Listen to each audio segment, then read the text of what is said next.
Бастаңыз. Мұхтар Арын туралы. Мен тек қана ғылыммен айналысып жүргенім жоқ.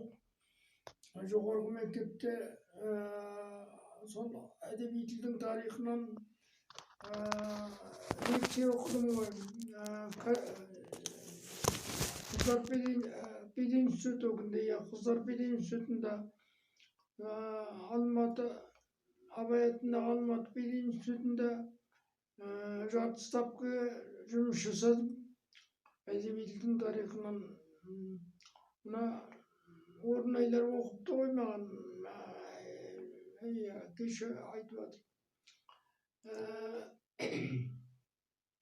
Сонымен қатар мына вуздарға емтихан комиссиясының председателі төрағасы болып көп жерлерге қатыстым.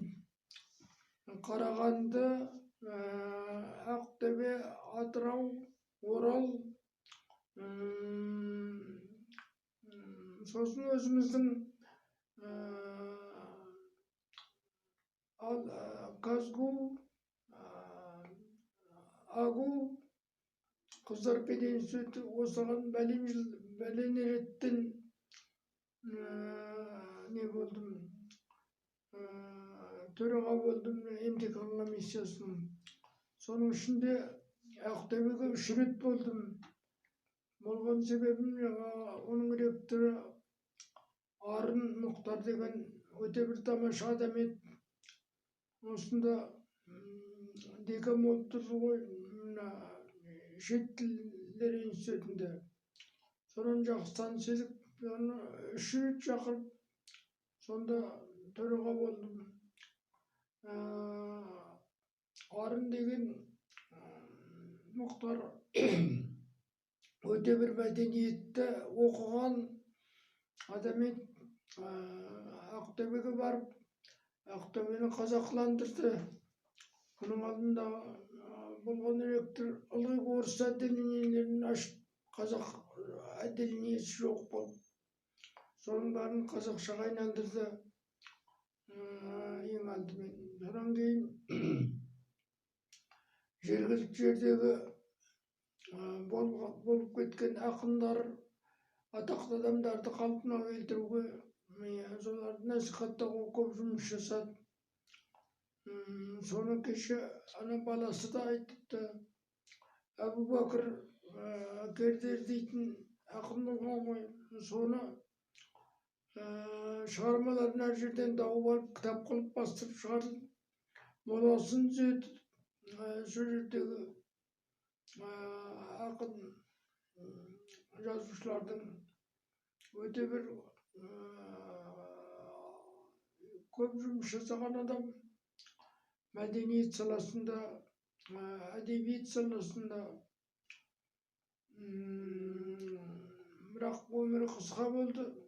Сол зерттеймін жергілікті жердегі нені болған адамдарды деп экспедиция ұйымдастырып, сол экспедицияда жүргенде қайтыс болды ғой. 2 баласы бар еді. Екеуі де жақсы. Нұрлан, Ерлан. Ерлан деген баласы менімен бірге мына экономика институтында ғалым хатшы болып жұмыс жасады.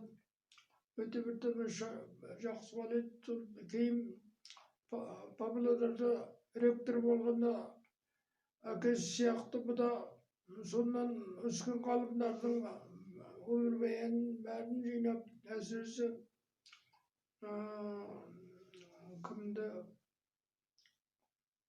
кітап қылып бастырып, тіпті біздің институттың адамдарына Рабиға, Көбей, мен, тағым, Әлімхан бір кітаптарымызды алдырып, соны қайта шығарып берді. Бізге сондай көмек көрсеткен адам еді. Мына бір әкім болады деп, әкім болам деген жоқ енді, қойған ғой зорлап. Содан қазір бірақ өзінің институты бар екен, ғылыми зерттеу институты. әлі сол нелерге қатынасып жүреді екен, сол жұмыстарын жазып. Ал енді Мұхтар рөлінде Ақтөбенің қайсынан сұрасаң да жылы жақсы бағалаған, бірақ келген әкімдер, орыс әкімдері әсіресе сол мынаны істеген істерін қызғанып, кішкене шеттетіп жете бастады соңғы жағынан. Мысалы, Әлияның 70 жылдық Әлия 70 жылдығын өткізді. Сонда біз қатынастық. Мұхтарды шақырмапты. Сондай шеттетіліп жүрді. Бірақ жұмысын жақсы істеп жүрді. Есетті шақырып, әкесінің орнына лекция оқиды деп оқыды ғой лекция, бірақ білмеймін енді. Сен іліндің бе жоқ па? Есеттің де лекциясына. Иә, іліндім. Есет ағай лекция оқыды маған. Иә, көп біледі енді білуін. Бірақ шабан жүріп